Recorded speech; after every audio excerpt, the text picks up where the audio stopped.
తెలంగాణలో betting apps అంశంపై SIT ఏర్పాటు చేశారు. ప్రత్యేక దర్యాప్తు బృందం ఏర్పాటు చేస్తూ డీజీపీ జితేందర్ ఆదేశాలు జారీ చేశారు. బెట్టింగ్ యాప్స్ అంశంపై విచారించేందుకు ఐజీ రమేష్ ను నియమించారు. ఐజీ రమేష్ తో పాటు ఎస్పీలు సింధు శర్మ, వెంకట లక్ష్మి, అదనపు ఎస్పీ చంద్రకాంత్, శంకర్ సిట్ టీంలు ఉన్నారు. ఇక ఇప్పటికే బెట్టింగ్ యాప్స్ పై 2 కేసులు నమోదయ్యాయి. పంజాగుట్టతో పాటు మియాపూర్లో కేసులపై దర్యాప్తు జరుపుతున్నారు. నటులు, యూట్యూబర్స్, టీవీ యాంకర్లపై కేసులు నమోదు చేశారు. 2 కేసులను సిట్ కు బదిలీ చేస్తూ ఆదేశాలు జారీ చేశారు.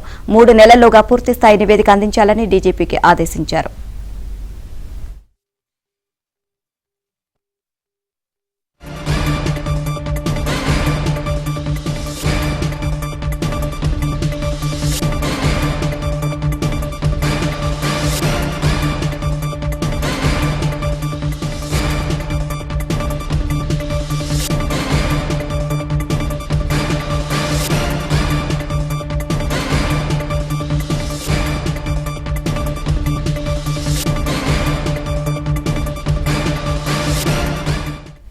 తెలంగాణలో బెట్టింగ్ యాప్స్ అంశంపై సిట్ ఏర్పాటు చేశారు. ప్రత్యేక దర్యాప్తు బృందం ఏర్పాటు చేస్తూ డీజీపీ జితేందర్ ఆదేశాలు జారీ చేశారు. బెట్టింగ్ యాప్స్ అంశంపై విచారించేందుకు ఐజీ రమేష్ ను నియమించారు. ఐజీ రమేష్ తో పాటు ఎస్పీలు సింధు శర్మ, వెంకట లక్ష్మి, అదనపు ఎస్పీ చంద్రకాంత్, శంకర్ సిట్ టీంలో ఉన్నారు. ఇప్పటికే బెట్టింగ్ యాప్స్ పై 2 కేసులు నమోదయ్యాయి. పంజాగుట్టతో పాటు మియాపూర్లో కేసులపై దర్యాప్తు జరుపుతున్నారు. నటులు, యూట్యూబర్స్, టీవీ యాంకర్లపై కేసులు నమోదు చేశారు. 2 కేసులను సిట్ కు బదిలీ చేస్తూ ఆదేశాలు జారీ చేశారు. 3 నెలల్లోగా పూర్తిస్థాయి నివేదిక అందించాలని డీజీపీ ఆదేశించారు.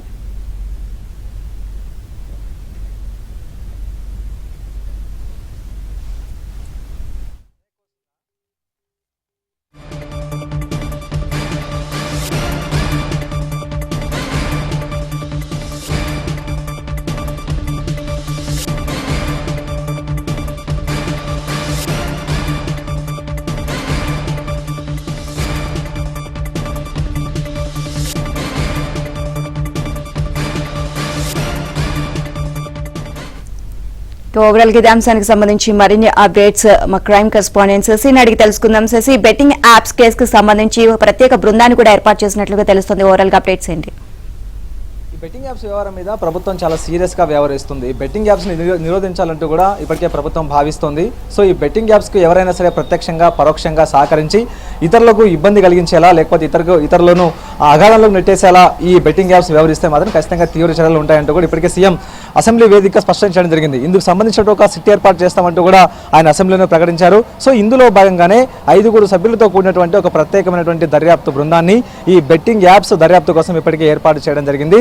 ఐజీ రమేష్ నేతృత్వంలో ఈ సిట్ను ఏర్పాటు చేశారు. ఇందులో సుమారుగా 5 మంది ఈ సిట్ బృందంలో ఉన్నారు. వీరంతా కూడా ఈ బెట్టింగ్ యాప్స్కు సంబంధించినటువంటి నమోదైనటువంటి కేసుల మీద విచారణ చేయబోతున్నారు. మరోవైపు ఈ బెట్టింగ్ యాప్స్ నిరోధానికి, ఆ తర్వాత బెట్టింగ్ యాప్స్ యాక్సెస్ కాకుండా ఉండేందుకు వీలుగా ఎలాంటి చర్యలు తీసుకోవాలన్న అంశాల గురించి కూడా పలు సూచనలు కూడా ప్రభుత్వానికి ఇచ్చే అవకాశం అయితే ఉంది. సో ప్రధానంగా ఇప్పటికే ఈ బెట్టింగ్ యాప్స్ మీద 2 చోట్ల కేసులు నమోదయ్యాయి. ఒకటి హైదరాబాద్ కమిషనరేట్ పరిధిలో పంజాగుట్ట పోలీస్ స్టేషన్లో ఒక కేసు నమోదైతే సైబరాబాద్ కమిషనరేట్ పరిధిలోని మియాపూర్ పోలీస్ స్టేషన్లో మరొక కేసు నమోదైంది. మియాపూర్ పోలీస్ స్టేషన్లో సుమారుగా 25 మంది మీద కేసు నమోదైంది. ఇందులో సినిమా తారలు ఉన్నారు, మరోవైపు ఇన్ఫ్లుయెన్సర్తో పాటు యూట్యూబర్స్ కూడా ఉన్నారు. ఇక పంజాగుట్ట పోలీస్ స్టేషన్లో నమోదైనటువంటి కేసుల్లో కూడా యూట్యూబర్స్, ఇన్ఫ్లుయెన్సర్స్ ఉన్నారు. అయితే వీరిని మాత్రమే విచారిస్తే ఇందుకు సంబంధించినటువంటి బెట్టింగ్ యాప్స్కి సంబంధించినటువంటి అంశాలు కొలిక్కొచ్చే అవకాశం ఉండదు, శాశ్వత పరిష్కారం లభించే అవకాశం ఉండదంటూ కూడా ప్రభుత్వం ఇప్పటికే భావిస్తోంది. సో ఈ బెట్టింగ్ యాప్స్ వెనకాల ఎవరెవరు ఉన్నారు, ఎవరు వీటిని ఆర్గనైజ్ చేస్తూ ఉన్నారు, మరోవైపు ఈ బెట్టింగ్ యాప్స్ ద్వారా ఎవరు లబ్ధి పొందుతున్నారు అన్న అంశాల గురించి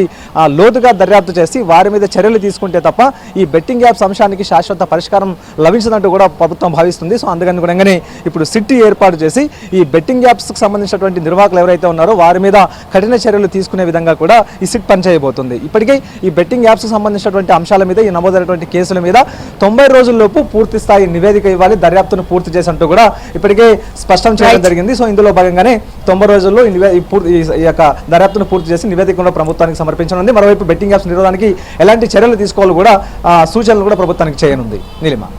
రైట్, థ్యాంక్ యూ శశి.